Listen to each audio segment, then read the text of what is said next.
Hello friends, आज मैं आपको सीआरपीएफ एससी मीन एसए और एप्लीकेशन की फुल स्ट्रेटेजी बताने वाला हूं। कि आप सभी जानते हैं कि सीआरपीएफ एससीएम में 15 नंबर का एसए और 10 नंबर की एप्लीकेशन आती है।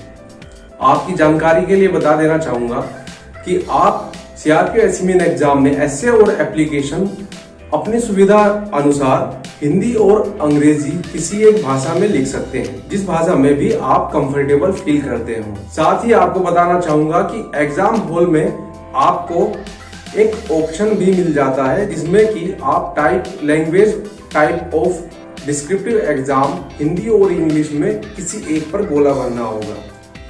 वह गोला भरने के बाद आप एग्जाम में हिंदी या इंग्लिश किसी भी भाषा में आप एसे और एप्लीकेशन लिख पाएंगे।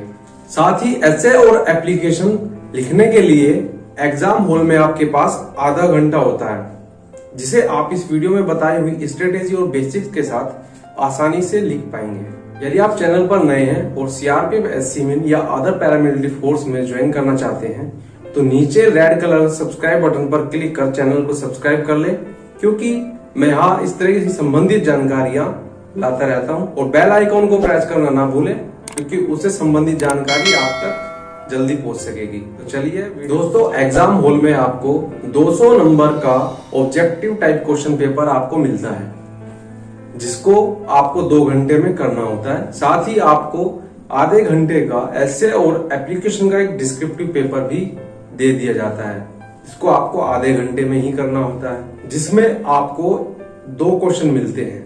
पहला एसे का है और एसे के क्वेश्चन में आपको 4 ऑप्शन मिलते हैं, जिसमें से किसी एक पर आपको एसे अथवा निबंध लिखना होता है, जो कि कम से कम 400 शब्दों में लिखना आवश्यक है। यदि आप 400 शब्दों का एसे नहीं लिखते हैं तो आपको फुल मार्क्स नहीं मिलेंगे।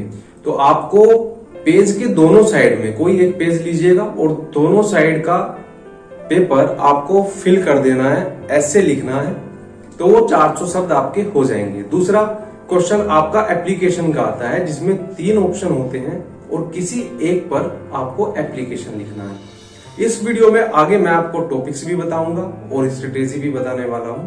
तो दोस्तों, मैं आपको यहाँ पर क्लियर कर देना चाहता हूं कि हालांकि दोनों पेपर आपको एक ही साथ दिए जाएंगे, ऑब्जेक्टिव भी और डिस्क्रिप्टिव भी, यानी कंबाइंड टाइम आपको 2.5 घंटे का मिलने वाला है। तो आप इसमें यह बिल्कुल ना सोचें कि 2 घंटे से पहले ही मैं क्वेश्चन पेपर कर लूं और फिर बाद में एसे और एप्लीकेशन लिख दूंगा, तो ऐसा नहीं होगा। और ना ही ऐसा सोचें कि आप 2 घंटे के बाद तक ऑब्जेक्टिव करते रहें और लास्ट के 15 मिनट में मैं एप्लीकेशन ऐसे लिख लूं, तो ऐसा भी नहीं होगा। यहां पर आपका टाइम मैनेजमेंट फैक्टर बहुत जरूरी है।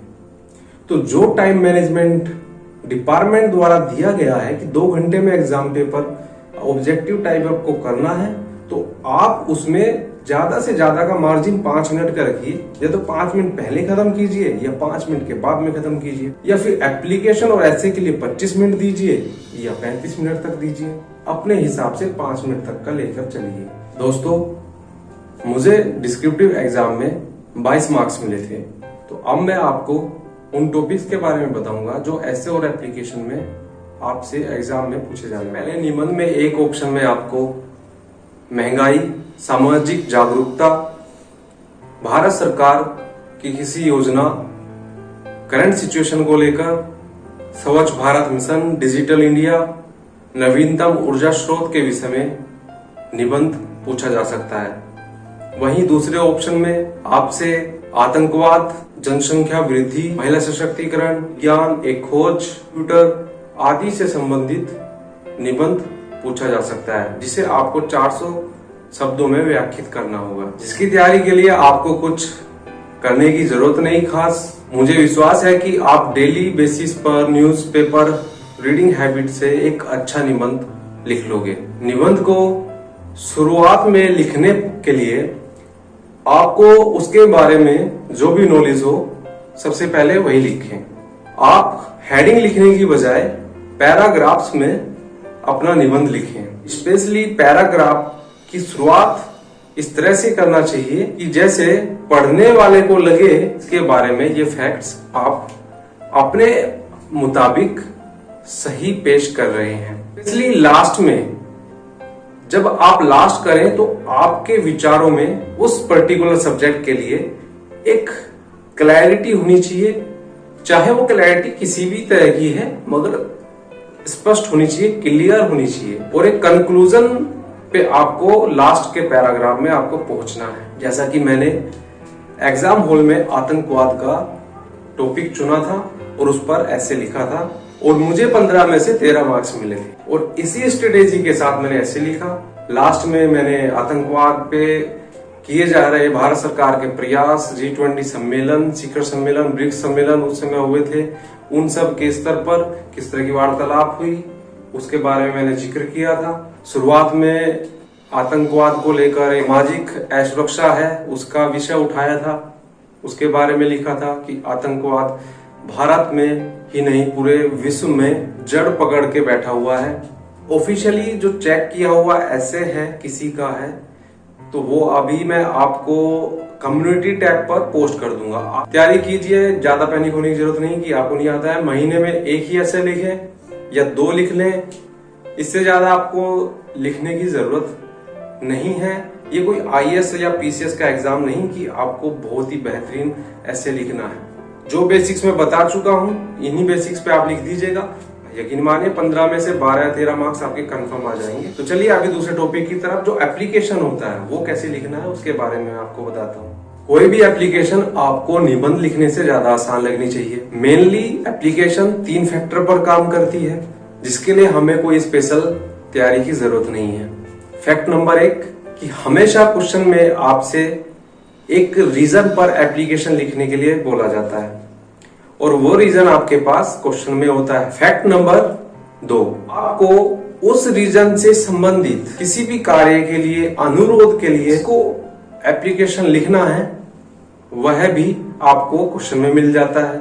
या आप जानते हैं कि यह संबंधित कार्य है उस विभाग से होगा, नगर निगम से है, अपना क्षेत्र का विकास को लेकर है, नाले की साफ सफाई को लेकर है, सड़क के गड्ढे भरने को लेकर है, तो आप जानते हैं इसके ऊपर कैसे एप्लीकेशन लिखा जाता है। तीसरा फैक्टर वो आप खुद हैं कि जब आप लास्ट में लिखते हैं भवदीय नाम, ये फलाना एड्रेस मेरा, ये इस तरह से लिख देते हैं, तो 3 फैक्टर तो इसमें नॉर्मली है। यदि इतना भी आप कर दोगे तो 10 में से 5 नंबर तो आपको मिल जाएंगे। निबंध में जो मैंने बताया उसमें आपको फुल मार्क्स मिलेंगे, लेकिन उसका थोड़ा थोड़ा कम भी कर दोगे तो उसमें भी 7-8 मार्क्स आपको मिल जाएंगे, ये भी गारंटी है। तो एप्लीकेशन में आपको यही लिखना है, जैसे कि आप गड्ढा भरने के लिए, सड़क की मरम्मत के लिए आप लिख सकते हैं कि बरसात का मौसम हो गया जिसकी वजह से सड़क में गड्ढे हो गए, गड्ढे में पानी भरता है। हमारी कॉलोनी में 5000 लोग रहते हैं, 10,000 लोग रहते हैं और यह क्षेत्र काफी व्यस्त क्षेत्र है जहां पर लोगों का आना जाना लगा रहता है। पानी भराव की वजह से यहाँ पर आवागमन और व्यापारिक गतिविधियां सब कुछ ठप पड़ा हुआ है, इसलिए यहाँ पर आपसे अनुरोध है कि यह सड़क पर गड्ढे भरकर सड़क बनाने का श्रम करें या उसकी मरम्मत करने का श्रम करें। ये एप्लीकेशन, और यही एप्लीकेशन मैंने अपने एग्जाम में लिखी थी, यही आई थी और ऐसे ही लिखा था और 10 में से 9 नंबर मुझे मिले हैं। तो अब आप देख लीजिए, कुछ इसमें एक्स्ट्रा नहीं है, कोई एक्स्ट्रा चीज नहीं है, केवल 3 फैक्ट हैं जो आपको उसके अलावा आपके पास जो नॉलेज है, बेस नॉलेज है, वही आपको एप्लीकेशन में एप्लीकेबल करनी है। उसके अलावा आपको एप्लीकेशन में अलग से कुछ डालने की, इधर उधर से डालने की जरूरत नहीं है। तो आप एक बेहतरीन एप्लीकेशन लिख पाएंगे, जितना आपको उचित लगे उतना ही उसमें डालें, एक्स्ट्रा लिखने की आवश्यकता नहीं है। हाँ, एक एक्सटर्नल फैक्टर और भी है कि आप यदि चाहें तो उस एप्लीकेशन को आप यदि जरूरी समझते हैं, आपने खुद से देखिए, आपको लग जाएगा, पता लग जाएगा कि वो जरूरी है या नहीं है। आप प्रतिलिपि दे सकते हैं, किसी हायर ऑफिस को दे सकते हैं, लोअर ऑफिस को दे सकते हैं, किसी अन्य को जिसको जरूरत हो, ऐसा आप करेंगे, प्रतिलिपि लिख के दे देंगे तो हो सकता है आपको पूरे फुल मार्क्स भी मिल जाए। तो फ्रेंड्स, आपको मेरे द्वारा बताए हुए फैक्ट्स उसको याद रखना है और अपने नॉलेज के हिसाब से उसको मॉडिफाई कर देना है, तो यकीनन आप एक अच्छे स्कोरर होंगे। और ये आपको बिल्कुल स्किप नहीं करना है, 100% आपको एप्लीकेशन और ऐसे लिख के आना है और प्रैक्टिस करना है कि आप आधे घंटे के अंदर दोनों को कंप्लीट कर लें। मैं अब मिलूंगा आपसे किसी दूसरे टॉपिक पर नेक्स्ट वीडियो में।